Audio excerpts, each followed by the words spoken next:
367वां अध्याय। सामान्य नाम और लिंग। अग्निदेव कहते हैं, मुनिवर, अब मैं सामान्य लिंग नामों का वर्णन करूंगा। इस प्रकरण में आए हुए शब्द प्राय ऐसे होंगे जो अपने विशेष अनुसार तीनों लिंगों में प्रयुक्त हो सकते हैं। आप उन्हें ध्यान देकर सुने। सुकृति, पुण्यवान, धन्य, ये शब्द पुण्यात्मा, सौभाग्यशाली पुरुष के लिए आते हैं।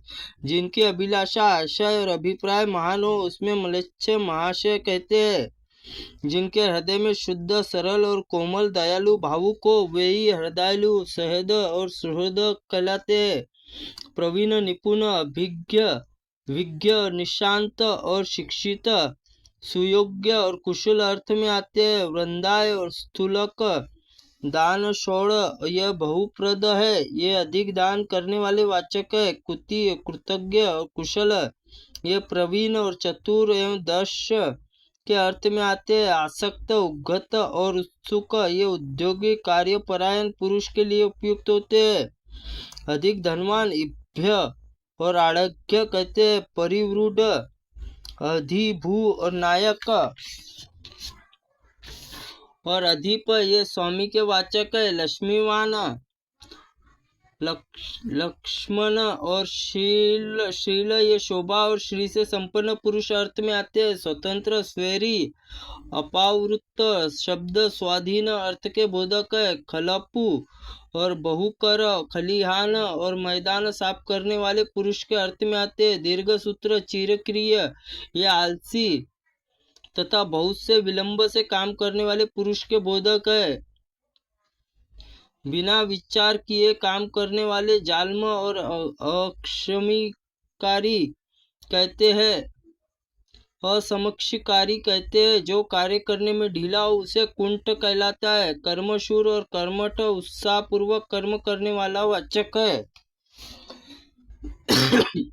खाने वाले भक्षक और घमर्स और अघर कहते हैं। लोपुल और गर्दन, गुधन्नु, ये लोभी पर्यायवाचक है। विनीत और प्रशित, ये विनय युक्त पुरुष बोध कराने वाले। दुष्णु और वियात, ये दुष्ट के प्रयुक्त होते हैं। प्रतिभाशाली पुरुष के अर्थ में नुभूत और प्रलब्ध शब्द प्रयोग होता है। भिरुक और भीरु, डरपोक, बंदारू और अभिवादक, प्रणाम करने वाले। विष्णु, भविष्णु और भविता होने वाले तथा ज्ञाता, विदुर और विन्दुक, जानकर के वाचक है।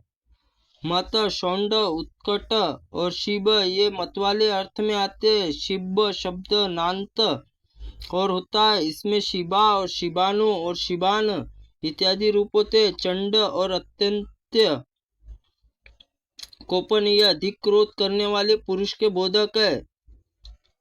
देवताओं का अनुसरण करने वाले। देवेंद्र और जानने वाले। विश्व ग्रदय कहते हैं। इसी प्रकार साथ चलने वाले सग्रद्य और तिरछा चलने वाले को तिर्यड कहलाता है। वाचो, युक्ति, पटु, वाग्मी, वावदूक और कुशल, ये वक्ता के अर्थ में प्रयुक्त होते हैं। बहुत अनाप और शनाप बकने वाले को जलपाक, वाचाल और वाचाट और बहु गर्वाहक कहते हैं। अपधौस्त और धिक्कत, ये धिक्कारे हुए पुरुष के वाचक है। किलित और संशयत, ये शब्द बद्ध, बंधे हुए का बोध कराने वाले हैं। त्रुटिपूर्ण वाक्य के लिए भगवंत आप हमें क्षमा करें, हम आपसे क्षमा प्रार्थनी है। ओम नमः शिवाय नमः। ओम अग्नि पुराणाय नमः।